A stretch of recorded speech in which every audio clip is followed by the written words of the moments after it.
मराठी सिनेसृष्टीतले अनेक अभिनेते अभिनेत्रींनी हिंदीतही नशीब आजमावले.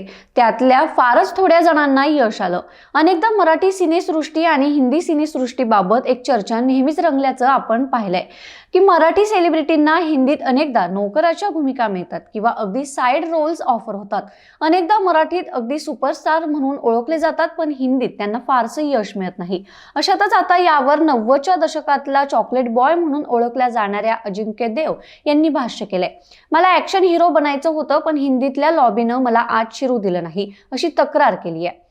एक स्टार किड असूनही अजिंक्य देव यांना अनेक अडचणींचा सामना करावा लागला, असंही त्यांनी सांगितले.